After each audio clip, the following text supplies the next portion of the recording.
Hi, I'm Willie Jones, reporting for Kids First, and today I'll be reviewing The Birth of a Nation. The Birth of a Nation is the story of the Nat Turner Rebellion, beautifully directed by Nate Parker, also written by Nate Parker, and starring Nate Parker.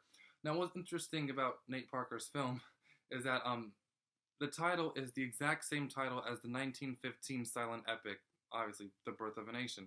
Now, this movie is the 1915 version is a very famous movie, one of the most influential silent movies or movies ever. It was basically the Citizen Kane of the silent era, with new angles.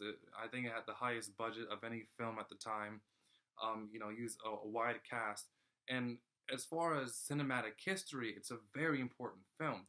But the subject matter is what makes the title ironic, because that Birth of a Nation was about the rise and the martyrdom of the Ku Klux Klan.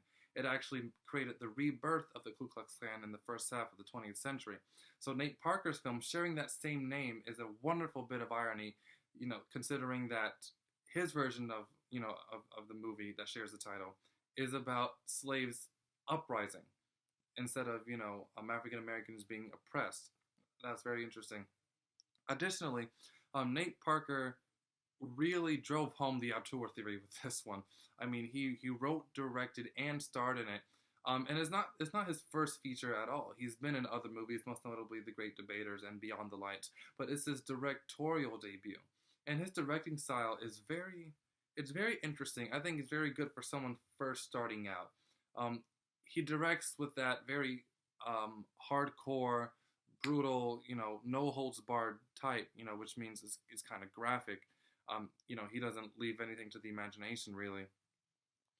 But to really get the emotionality of the piece, to really sell his passion for it, he also directs it with a lot of cinematic conventions, if you will. In the big moments, you'll hear the grand score in the background. There are a lot of marketable shots, if you will. But generally, the piece is very true. By true, I mean it's accurate, and it doesn't try to be a moneymaker. That's the best part of this whole thing. It's not. I personally didn't see any Oscar begging from this movie. I think Nate Parker did a great job with that. He's also a wonderful actor. I think he was an actor before he was anything else. He acts in this movie wonderfully, and his supporting cast is just as wonderful. I have no qualms with the acting at all. Now, mind you, it's not a perfect movie. I have some qualms with the writing with Nate Parker's script.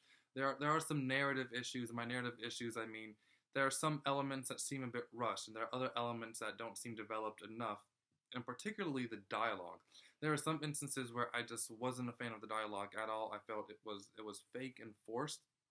But the one thing I really appreciated from this movie is its ability to be lighthearted in certain moments. Now, that doesn't mean there are any tonal inconsistencies. It just means that there are moments of comic relief, which I think movies like this need a lot more of, because it's so heavy and it's so draining emotionally that those few instances of laughter and happiness not only gives the movie a diverse arc with its audience, it also gives us a chance to not be crying or upset or anything. So with that said, I give this movie 4 out of 5 stars and recommend it for ages 14 to 18. It can be seen at a local theater near you. This is Willie Jones reporting for Kids First. Thank you for watching. We will rise.